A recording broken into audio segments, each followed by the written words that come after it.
Good afternoon friends. ഇന്ന് ഓണത്തിൻ്റെ 8ാം ദിവസം. ഇനി 2 ദിവസം കൂടെ കഴിഞ്ഞാൽ തിരുവോണമായി. ഇന്ന് നമുക്ക് ഞങ്ങളുടെ ഫേവറേറ്റായ ഓലൻ എങ്ങനെ ഉണ്ടാക്കാം എന്ന് നോക്കാം. അതിനാവശ്യമായ സാധനങ്ങൾ: കുമ്പളങ്ങ ഒരു 1/4 kg, 2 പച്ചമുളക്, കുറച്ച് കരിവേപ്പില, കുറച്ച് ഉപ്പും വെള്ളവും ചേർത്ത് നമുക്ക് വേവിക്കാൻ വയ്ക്കാം ആദ്യം.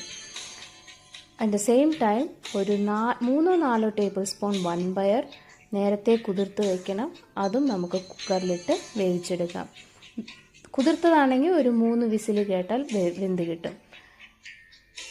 നമ്മുടെ കഷ്ണങ്ങൾ വെന്ത ഉടനെ, കുമ്പളങ്ങ വെന്ത ഉടനെ നമുക്ക് വൻപയർ വെന്തതും ചേർത്ത് മിക്സ് ചെയ്യാം. അതിൻ്റെ കൂടെ നമുക്ക് ഏതെങ്കിലും കോക്കനട്ട് മിൽക്ക് പൗഡർ യൂസ് ചെയ്യാം. ഏത് ബ്രാൻഡ് വേണമെങ്കിലും നിങ്ങൾക്ക് ചെയ്യാം. അത് ഒരു ഗ്ലാസ് വെള്ളത്തിൽ മിക്സ് ചെയ്ത് ഇതിലേക്ക് ഒഴിക്കാം.